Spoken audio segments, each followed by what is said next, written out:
What up, YouTube? This is Steven, and for this particular video, what I want to do is do what I call a race and gender analysis of Street Fighter 2. And when I say Street Fighter 2, I mean all the variations of Street Fighter. So you guys know Street Fighter 2, Street Fighter 2 Turbo, Super Street Fighter 2, Super Street Fighter 2 Turbo, and I think they did like the HD remake thing. So I think it's like Street Fighter, like Super Street Fighter 2 HD remix or something like that. Um, you know.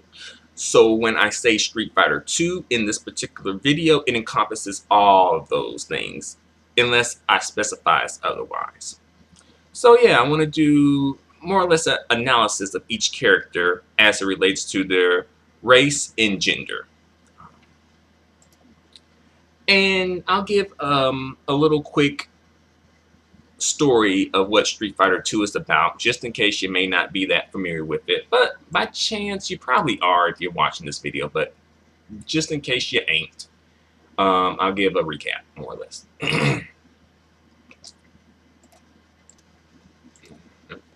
M. Bison, the ruler of Shadowloo Crime Syndicate based in Thailand, sponsors the second street fighting tournament.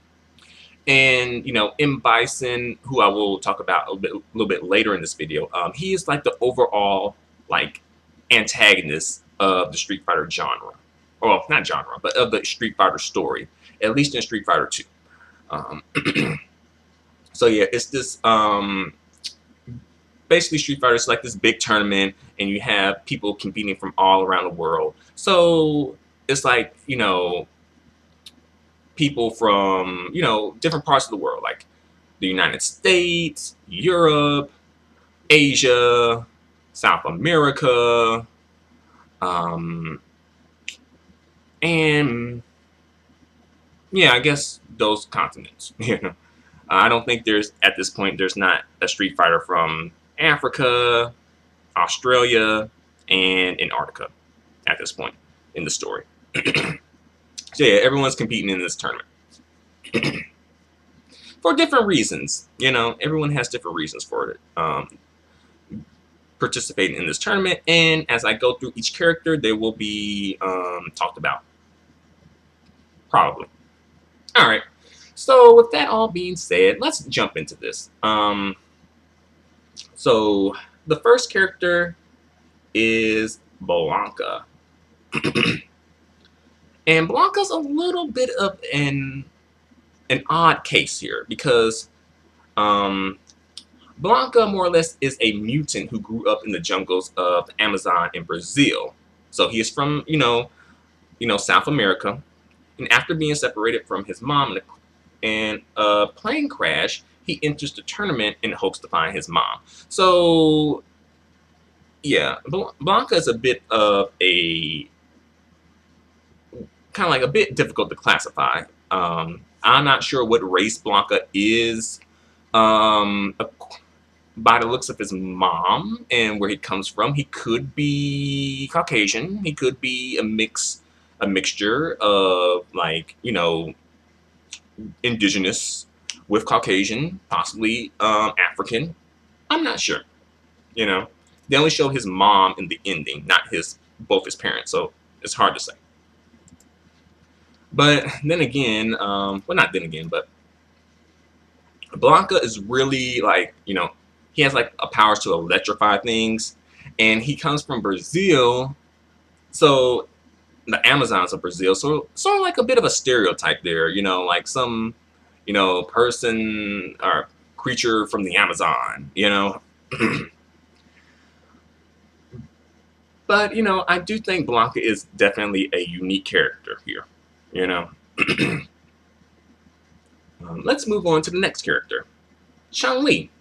All right, so Chun-Li, she is a female, and as well, she is the first female to be a part of the Street Fighter story as a selectable character. And as well, she is of Chinese origin, So she kind of, broke the mold, broke records for both, women of color and for women in general. She was the first woman and she was the first woman of color. So she, broke both records there. I don't think that's the phrase that they use, but, broke the glass ceiling, so to say. But yeah, she enters the tournament in order to find her, well, Bison. She believes Bison was responsible for the death of her father, which I believe he is, and she enters the tournament in order to try to avenge the death of her father, and as well bring Bison to justice. And Chun-Li, as a character in Street Fighter, I would say, like, she's not overly sexualized, but she is sexualized a little bit. And at least specifically in Street Fighter 2, that's what we're going to concentrate on here. She wears her outfit. She wears a sort of like a dress, very Chinese inspired. And sometimes when she does certain moves, she kind of flips, and sometimes they will show like a bare shot of her butt for some reason. I'm kind of, it's a little strange that they allowed that to sort of slide, especially in the international version of this game in the US, especially during the time it was released when game censorship was at an all-time high. But yeah, that was able to make it past the censors. But yeah, so yeah, like Chun-Li sort of is, I won't say that she is like extremely sexualized because I don't think she is. But since she's a woman, I think they kind of added in that, bare shot of her butt because she's a woman. And maybe that was like, sort of like fan service to the male audience who plays the game mostly. Because mostly video games are more so like, purchased and played by males, although there are female gamers, but more so males. All right, next character is Dazzlin. I think that's how you say his name. And definitely Dazzlin. I feel like I'm saying his name wrong for some reason. I don't know. I feel like I definitely know Dazzlin since I played Street Fighter 2 like way back when I was a kid, but I feel like I'm mispronouncing his name. But yeah, he is from India, so most likely East Indian, and he has darker skin tone as well. And he kind of has like magical powers or some like spiritual powers, which I believe sort of plays into sort of like a stereotype of like people with darker skin having like magical powers. I know Dazzlin isn't black, but sometimes there's like this magical Negro stereotype that goes around too. And I think it sort of extends to people not only who are of African origin, but also just people who have darker skin. But let's see. He is generally a pacifist. Dazzlin uses his yoga-endowed supernatural limb stretching abilities to compete in the tournament to raise money for his impoverished village. So that's a bit of a stereotype too, him coming from an impoverished village, because oftentimes when people think of India, people may think of third world country, yada, yada, yada, and all the stereotypes that go with a third world country. But yeah, I will say that Dazzlin is, I think generally Dazzlin is a good guy, as is Chun-Li. And he comes from India, so he's East Indian. And he has magical powers. He can like do like, spit fire, which I guess that kind of sort of comes off as a bit like a circus trick, a bit more so. He can stretch himself as well, and he can also teleport too, as well. But yeah, I do think there's a bit of stereotypes with Dazzlin. I think he is like, a character that is sort of unique, a bit unique. You really don't see a lot of representation of East Indian people in say, this particular genre, like, fighting games, So, good for Dazzlin, for repping for his people. Next is E Honda. E Honda is Japanese. And let's see. Dismayed by the thought that the world does not take sumo wrestling seriously, Edmund, I didn't know his name was Edmund, sees the tournament as the opportunity to prove to the world that sumos are the ultimate fighters. So he has entered this tournament in order to promote sumo wrestling, pretty much. So a bit more, not so serious, He ain't trying to avenge the death of his father, or find his mom, or, raise money for his impoverished people. He's just, trying to promote sumo wrestling. And E Honda is Japanese, but he's actually really big. And a lot of times people stereotype Japanese people as being really kind of like thin and small, but E Honda is actually really big. He's a sumo wrestler, so he has to be. And I think that's a good way, sort of helping break a stereotype, so to speak. And this game was made by Japanese people, so that sort of kind of explains why maybe this is in the video game. Because when a lot of people think of Japan, I don't think sumo wrestling would automatically pop into their mind. I think when people think of Japan, they would probably more so think of someone like Ryu, who I'll speak about a little bit later in this video. All right. Next character is Guile. So Guile is from the United States. He's Caucasian and he is in the military. Military dude, military man. So for Guile, aware that his senior officer and best friend, Charlie, died at the hands of M. Bison during a dangerous escape, Guile is bent on avenging his friend's death and taking Bison down at any cost, possibly even the love of his family. So Guile is so bent on just getting revenge for the death of his friend that M. Bison caused that he is, ignore his family, and as well, in regards to race and gender, I say that Guile, the way that his character was designed, has like a muscular build. His hair is blonde, and I noticed that in Super Street Fighter 2 at least, like a lot of the Caucasian characters, if not just about all of them, except for maybe one, has blonde hair. Even in the endings of the Japanese characters, of the Caucasian characters, even in the endings, like their family members have blonde hair too a lot of times. So I think that's a bit of a stereotype. Like every white person has blonde hair,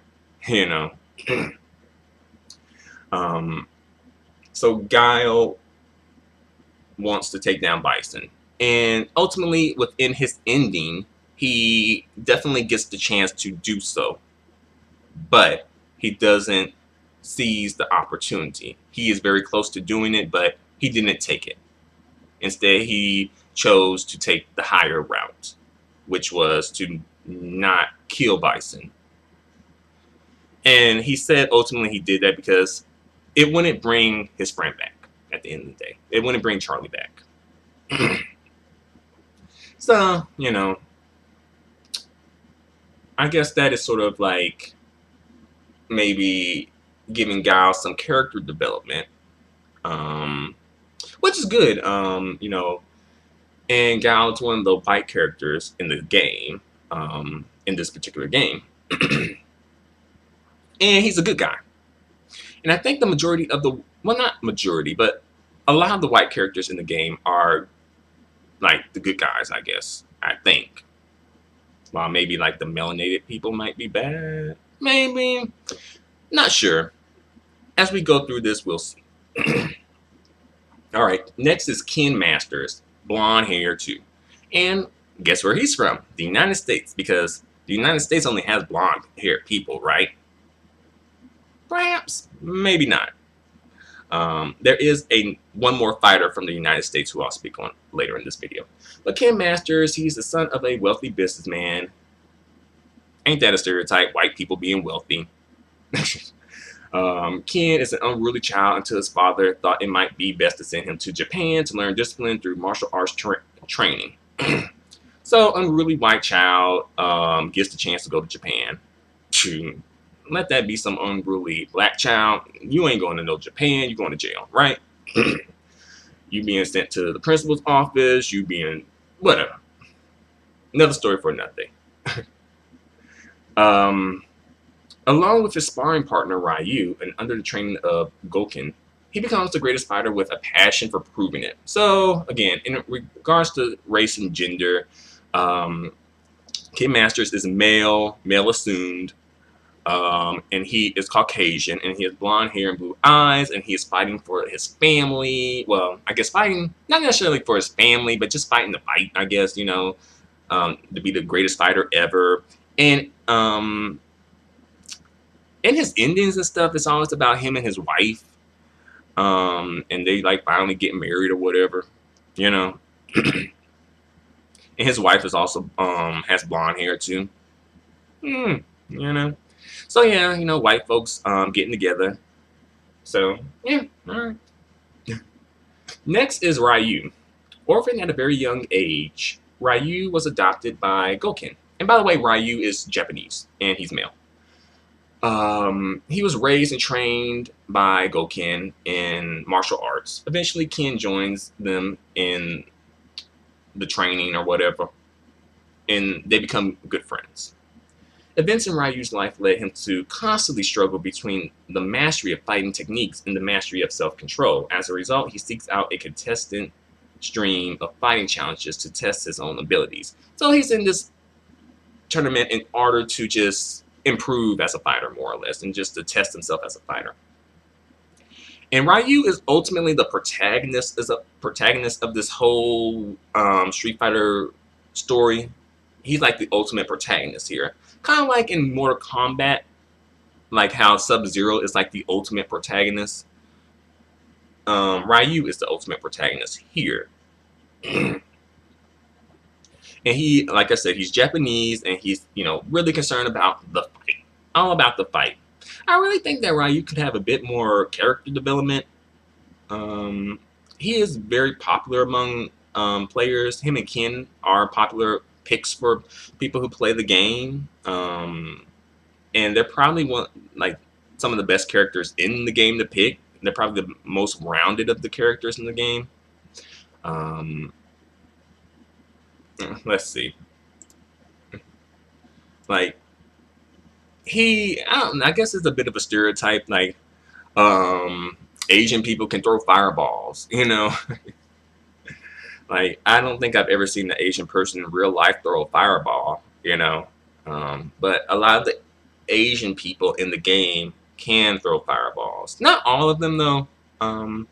Let's see. I guess,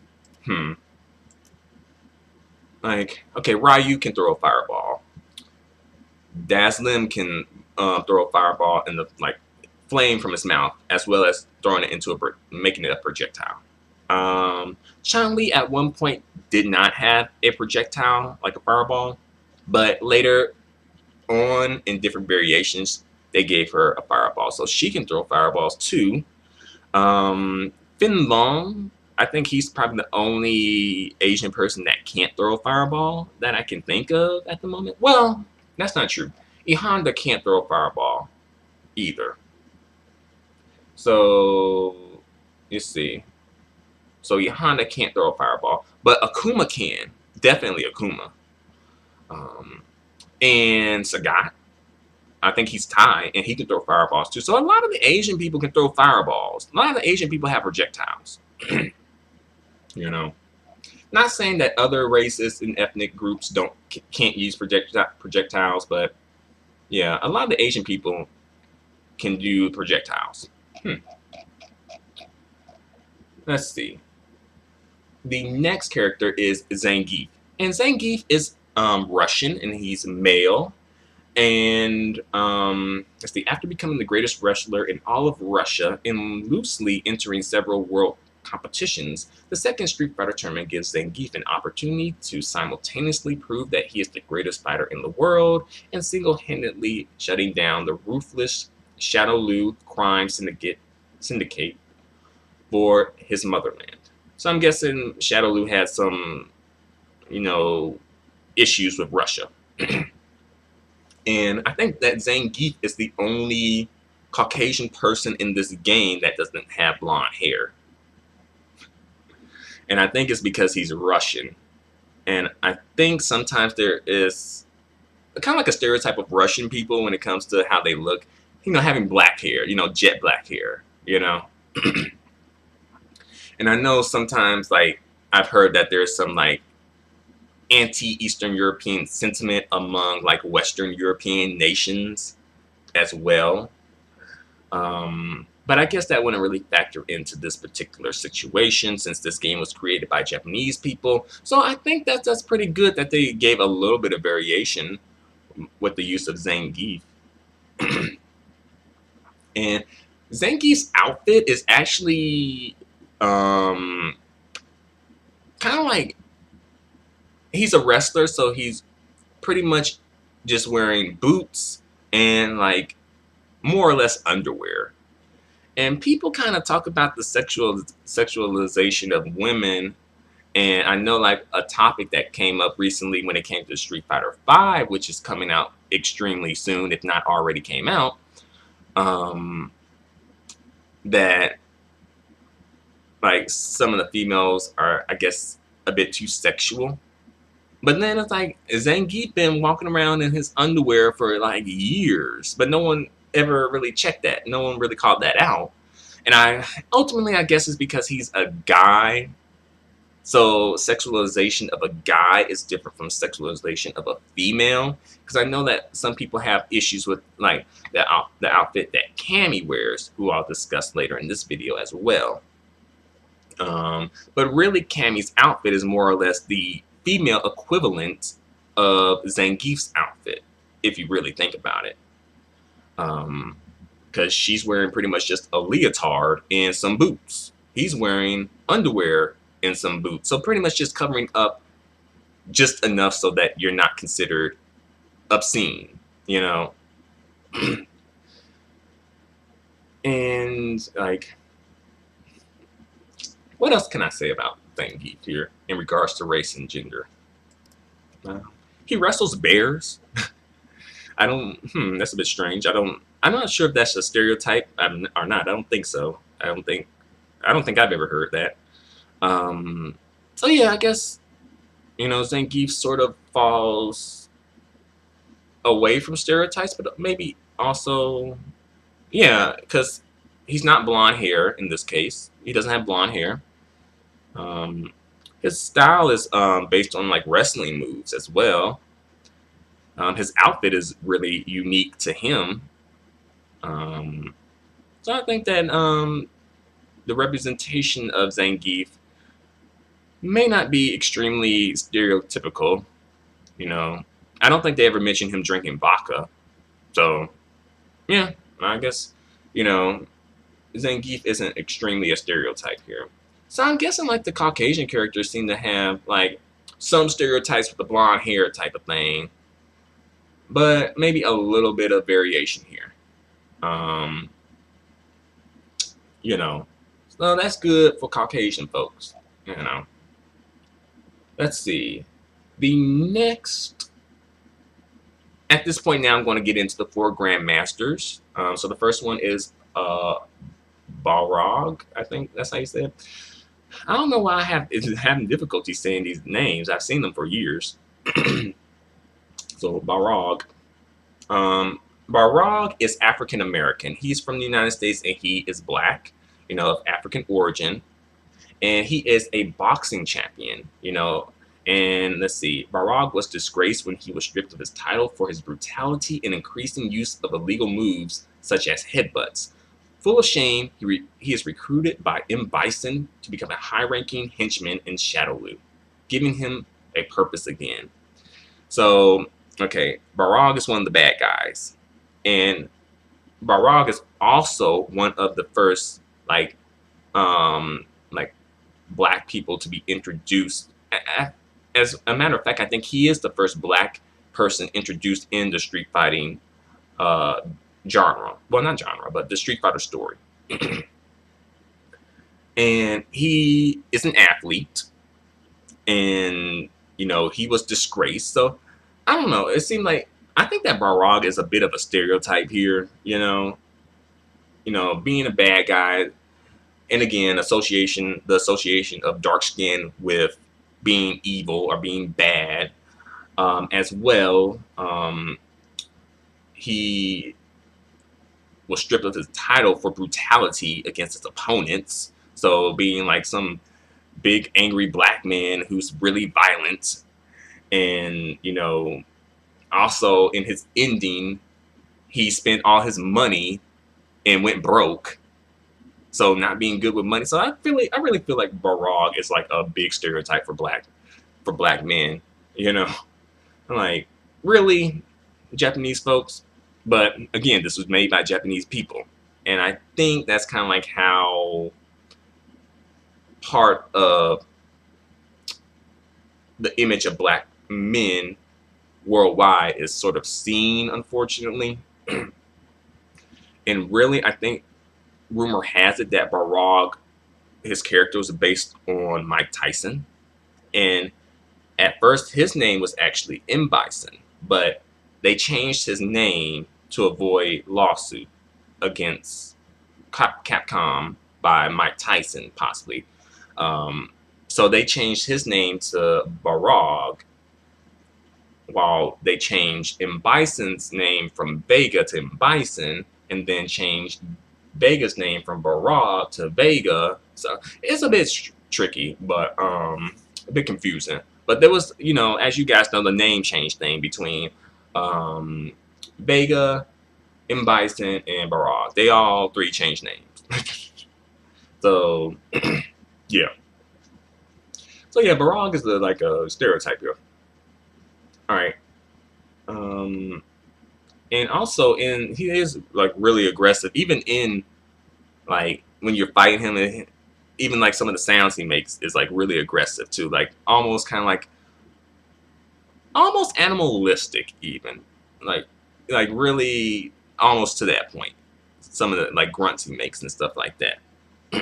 And then when he wins, he like rips his shirt off. So like the showboating black dude, who like the showboating black guy in sports, So I really think that Barag is a stereotype here. So I think that so far, while they have shown some while Street Fighter has had some, what's the word? Diversity, they have sort of fallen into stereotypes as well. All right. Next is Vega. Vega is a Spaniard. And from what I'm reading right here, they saying, let's see, Vega prizes beauty above everything else in life. So a vain, self-obsessed, narcissist Spaniard. They're saying here that he is the son of a Spanish bullfighter and a Japanese ninja. I'm not sure if this is completely true or not, but I know when I first read this, like, really? Japanese? Like, really? Like, Vega is Eurasian? Vega is part Japanese? Because I couldn't tell, really, However, I can sort of look at his fighting style and see that I can kind of see some Japanese influence there if I really look at it. But I'm not sure if this is completely true or not. If this is true, then Vega would be probably the first white passing person of color in this game. If he's not, then I guess he would just be the first Spaniard in this game. Let's see. And he has combined techniques from both parents into a deadly martial arts that involves the use of a claw weapon on one hand. Yeah, and also Vega has a claw, And Vega is male. Let's see. Let me read this last part and then go in on my spiel about Vega. M. Bison recruits him for his ability as an assassin and due to his reputation for cruelty. All right. So let me go in about Vega. Well, not go in, but let me talk about Vega. All right, Vega to me sort of kind of challenges gender norms a little bit if you think about it. I think because some people said that they didn't even know that Vega was a dude at first. They thought Vega was a female, and I was like, I kind of always knew that Vega was a dude. He isn't probably in Street Fighter 2 at least. He isn't probably the most masculine dude. The most probably stereotypical dude. But ultimately, I never thought he was a female. Me personally, I never thought he was a female. And Vega is at least a Spaniard. I don't know if he's like part Spaniard, part Japanese, or what, for sure. But he's at least a Spaniard. And I believe he has blonde hair, although his hair color has changed over the years. But I think he has blonde hair at this point. So yeah, another Caucasian person with blonde hair. And he is a bad guy. So we have a bad guy who is Caucasian this time around. So okay, we got some representation here. And Vega is really vain and really just worry about himself and his looks. And at this point in the storyline, I don't think there's that much character development on him. Although in other parts of the story, like in Street Fighter Alpha 3, he does get a little bit more character development. And in Street Fighter 4, he does get some character development as well. But particularly here, it's just about him being obsessed with like himself, So his storyline isn't the best, in my opinion. But I think his character is really unique and really,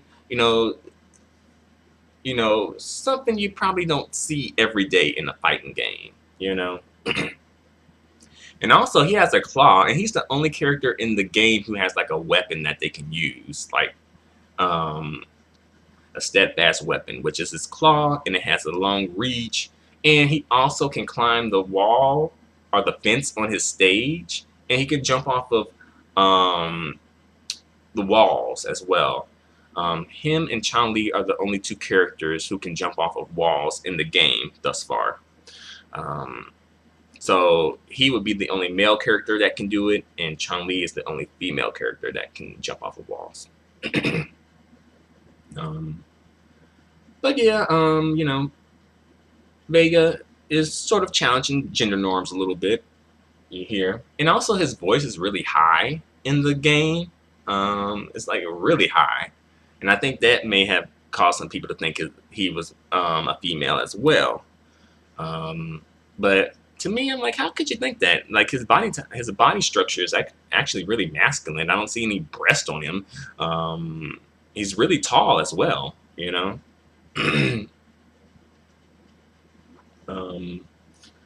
Let's see. Let's move on to the next character, Sagat. I believe that Sagat is Thai. He's from Thailand and he's Thai, and he is a bad guy as well. And I think his skin is a little dark as well. So again, this whole dark skin thing factored into being a bad guy. And once the greatest Muay Thai fighter, boxer, Muay Thai kickboxer, and mighty world street fighting champion, Sagat experienced tremendous shame for losing to diminutive compared to himself, Ryu. So yeah, losing to the small diminutive Japanese person, right? So he lost to Ryu, and forsake everything else. He trained endlessly for a rematch with Ryu when he encountered Bison, and then with no interest in Shadow Lu, he declined the invitation to join until Bison promised him that if he joined, he would almost certainly face Ryu again. So for Sagat, he is entering this tournament to get a rematch with Ryu because he scarred his chest when he did his rising uppercut move. I don't know what that's called exactly. I think it's Shoryuken or something like that. So he is entering the tournament for personal reasons. He won a rematch. All right. And Sagat is male, just in case you don't know. the majority of the characters in this game are male characters. There's only 2 female characters in this game. And he is Thai, as I mentioned before. He's a bad guy, and his skin is a little darker as well. Although that guy is really tall, I think he's possibly even the tallest character in this game.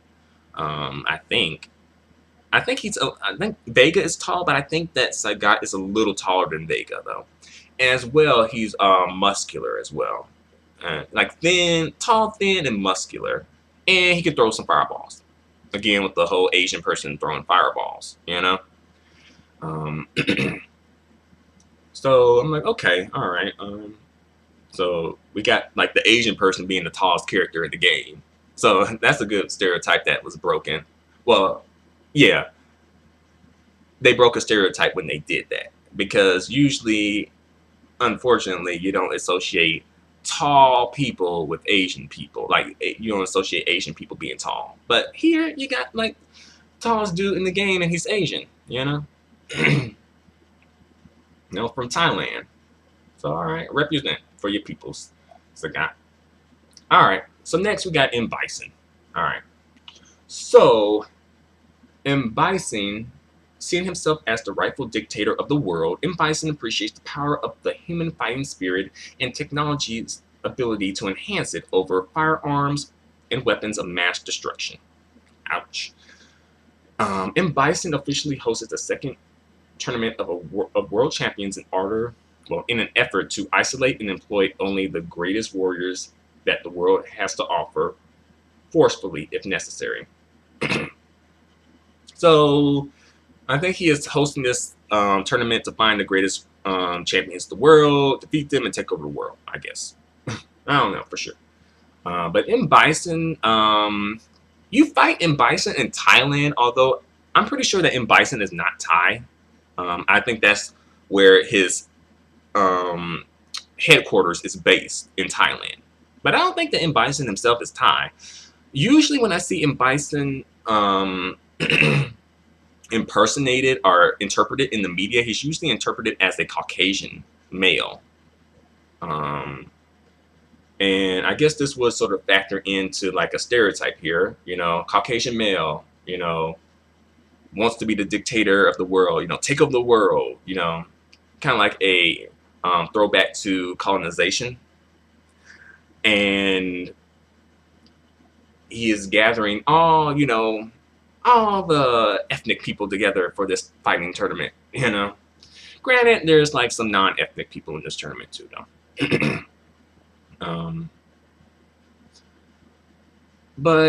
Yeah, like M. Bison is Caucasian male and he wants to take over the world, thus colonize the world, right? I say that I guess M. Bison doesn't have blonde hair, I don't think. But then again, I don't know for sure what race he is. I assume that M. Bison is white, or at least white passing, you know. He is always interpreted as white. But I don't know for sure though. M. Bison has like a spirit within him, or an entity within him. So M. Bison himself is kind of like a shell of this like evil spirit that's in him, you know, or at least that's taken over his body, I think. So I don't know M. Bison's race for sure.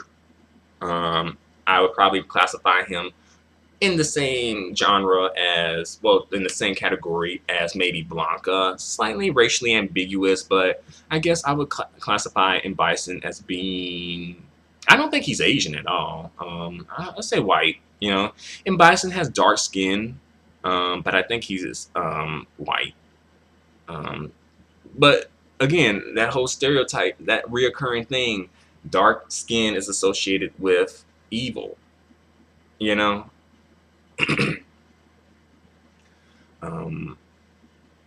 But yeah, I think I've said all I have to say about Bison for the time being. So next, at this point now, we're going to get into the new challengers. And first up is Cammy. She is the second female who was added to this, you know, Street Fighter storyline here as a selectable character. And she is Caucasian, she is from Britain, and she has blonde hair, you know. The outfit that she's wears is really revealing. Well, scratch that. It's not really really revealing per se, but it shows a lot. I think it shows a lot of her legs, and I think some people may see that as like revealing. But for me personally, I feel like Cammy sort of sidestepped the stereotype here, in my personal opinion, of being like the sexualized, blonde-haired, white woman. The sexualized white woman that is often seen in the media. I don't really view Cammy as being sort of like a sexualized character, in my opinion. Even though the way that her outfit looks, I think you may be able to say, okay, she might be a little sexualized. But for me personally, I don't see Cammy that way.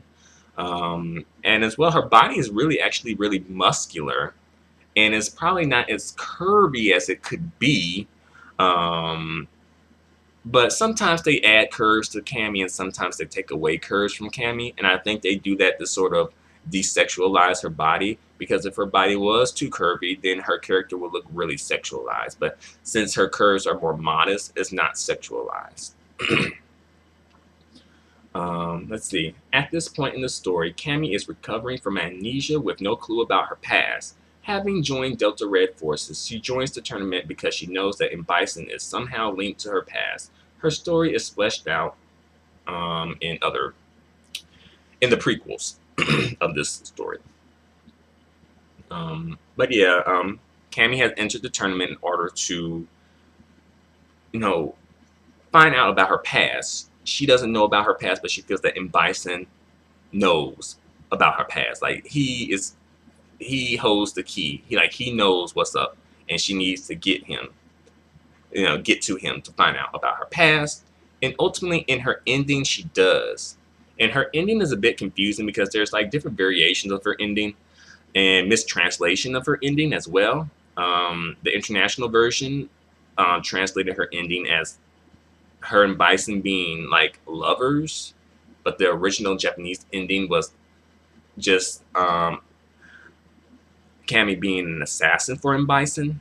And then in the HD remix, they kind of retooled her ending to make her like this assassin character that was created in a laboratory. Like she was created using Bison's DNA as a base for her genetic design. And from there, she worked for Bison and was an assassin for Bison. And, she killed people for Bison as well. So, and at this particular point in the story, Cammy is a good guy. She's one of the good guys in the storyline. But in previous stories, in the prequel, she was a bad guy. She was part of the bad team. She was part of Shadow Luke as well. I think I said all I have to say about Cammy. So I'll move on to the next person. DJ. Alright, let's see. His only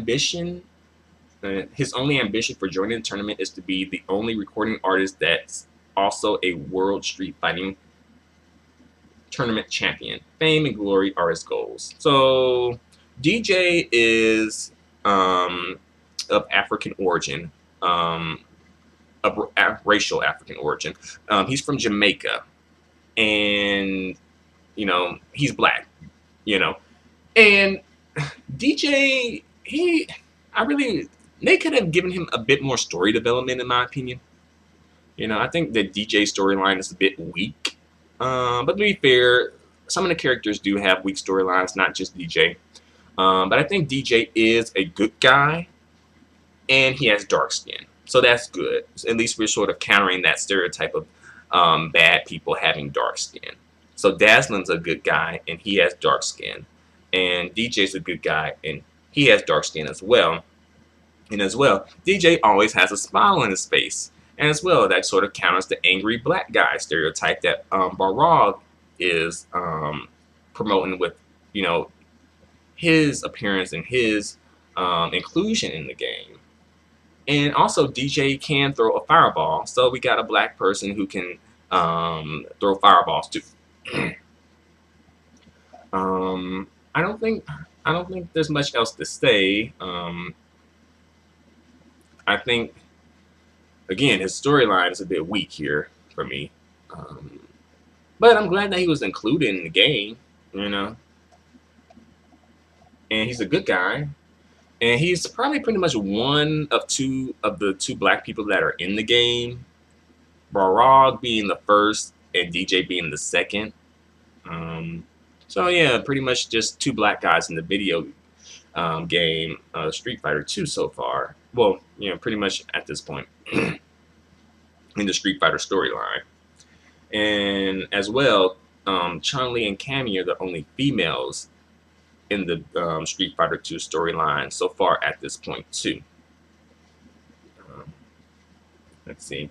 Next is Finlong. Uh, Filong?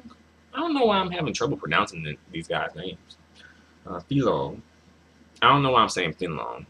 It's Filong. But yeah, facing criticism as a Hong Kong martial arts movie actor, Filong decides that it's time to prove to the world that he is the real deal by winning the tournament and restoring the adoration of his fans. So really, he's like a real martial artist, but people saying like you faking, that's just stunt, stunt doubles and things like that. But he's like, no, I'm the real deal. So Finlong is sort of kind of like maybe this like Street Fighter's version of Johnny Cage from Mortal Kombat, maybe. But yeah, he is from Hong Kong, so he's an Asian person, but he doesn't throw a fireball. He's in the martial arts, so that's a bit of stereotype as well. But I think all of the Asian characters, and even a couple of the non-Asian characters, are in the martial arts here.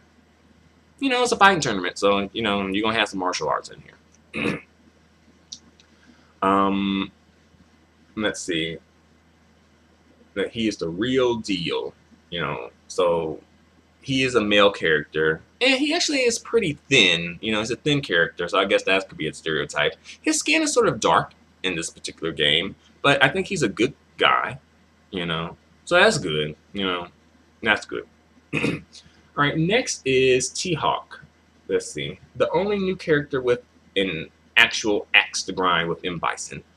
T-Hawk is seeking revenge for the destruction of his hometown, the murder of his father, Arroyo Hawk, and the kidnapping of his little sister. So, like, Bison, And by the way, T-Hawk is Mexican Indian, Not necessarily Native American, because I think he is from Mexico, so he's Mexican Indian. So he's like one of the indigenous people of the Americas, And in Bison, again, with this whole colonizational thing, he it's sort of like a reference to colonization, because M. Bison came to this indigenous village and pretty much messed up everything. He murdered his father and possibly kidnapped his little sister, and I think he even poisoned the water supply. So M. Bison is really, I think maybe M. Bison is sort of Caucasian in that way. So that's a stereotype there. Let's see. T-Hawk vows to at any cost hunt down M. Bison and make him pay for his crimes. Let's see. And there's a bit more backstory that is revealed in the prequels, Street Fighter Alpha. But let's stick with Street Fighter 2 here. All right. So, yeah, I like T-Hawk's presence in this game. To be fair, I don't really choose T-Hawk much often, but I do like his presence in this game. T-Hawk is Mexican Indian, but he's actually I know some people kind of stereotype Mexican people as being short and diminutive, kind of like how they stereotype Japanese people. But T-Hawk is actually really big and really large, probably one of the biggest characters in this game, probably as big as maybe Zangief. Those two, that would be pretty much an even matchup in terms of size. And he has dark skin as well, and he is a good guy. So that's good that we are countering that stereotype of dark skin being associated with evil. And he is Mexican Indian, so I'm pretty sure he speaks some Spanish there. So I'm guessing he is I would say that I say Mexican Indian. Some people may say he's a Latino slash Hispanic, but which he can, if he went to the United States, he would probably be classified as such. But I'll say that T-Hawk is Mexican Indian, or indigenous Mexican, because his skin tone, like, he is definitely indigenous, and I don't think he was like mixed with anything. So I don't think he's a mestizo, mixed with like white and indigenous. I think he's just purely indigenous. And I think he's like the leader of his tribe as well. However, I think his storyline is a little bit, a little stereotypical. Like, he is fighting for his people. Bison ravaged his land, and he's fighting, to avenge his homeland from in Bison's colonization. But I will say in other, like in later stories, in the prequels and the later stories, T-Hawk does get a bit more character development, And T-Hawk is great for like representation of indigenous people, because to me, indigenous people do get ignored a lot, especially in the United States. Indigenous people just seem like the people of the past and not of the present, even though they still exist. They still are a part of American society, but it just seems like they're not acknowledged. So it's good. I'm glad that, Japanese people, and that's strange because Japanese people are acknowledging indigenous people, when really I'm kind of surprised by that, because usually, since they're on the outside looking in, I don't think, based on the image that is projected from the Americas, you wouldn't really see like indigenous people as much. So I'm glad that, they did sort of help break a stereotype here and add some diversity by adding T-Hawk. And as well, all of the new challengers pretty much add diversity to this whole cast. Like Cammy, she's female. She's Caucasian, but she is female, so she does help add some gender diversity to this cast. And DJ, Finlong, and T-Hawk add racial diversity to the cast as well. We got a black guy, we got an Asian guy, we got indigenous guy, so that's pretty cool. The last character that I'm going to talk about is Akuma. And Akuma is a part of the Street Fighter 2 storyline, but he came in at the very end. Some people may not know that for sure, may not know that at all. But yeah, Akuma is a bad guy, and he is probably on the level of M. Bison bad guy as well, because he's really strong and really powerful, and he is of Japanese origin. And however, his skin is really dark. So again, there goes that dark skin thing being associated with evil. So we got some dark skinned characters who are good, but we have some who are not good, So we got Akuma, dark skin, evil. We got M. Bison. His skin isn't like extremely dark, but it is darker. Especially for like a Caucasian person, if he is Caucasian. Not sure, but I'm going to assume he is. Sagat, his skin is a little dark as well. He's bad. Barog is black. His skin is dark. He's bad. So I'm counting at least 4 bad guys that with dark skin here. Good guys with dark skin. Dazzlim. All right, we got Dazzlim. DJ, he's a good guy. I think Finlong's skin is a little dark, so he's a good guy. T-Hawk's skin is dark, is really dark, and he's a good guy. So we do have some diversity here. So it seems like it's sort of even, more or less, I guess, as far as the whole dark skin versus the light skin. So we got some characters who are good who have dark skin. We have some characters who are bad who have light skin. But let me jump into this Akuma right quick and go and talk about him. Akuma, Japanese male, has supernatural powers as well. So there goes that whole magical Negro type of thing going on here. Like dark-skinned people having magical powers, and he's evil, really evil, and he's really powerful as well. And I think he even defeats Bison at one point or another. And I think Akuma is looking for a worthy person, a worthy fighter to fight, you know? Let's see. And Akuma is like a hidden character in the game, I think. Or at least in different variations of the game. And Akuma will be the last character that you fight if you win like all your rounds. Then instead of fighting Bison at the end, you fight Akuma. Like Akuma will jump in, like defeat Bison, knock him out, and then take his place. And then bam, you're fighting Akuma now. But yeah, Akuma is a bad guy. So I think I pretty much went through all the characters here. You know, let's see. You know, all the Street Fighter 2 characters I went over and talked about. Let's see. As far as the bad characters who have light skin, Vegas, he's bad and he's Caucasian.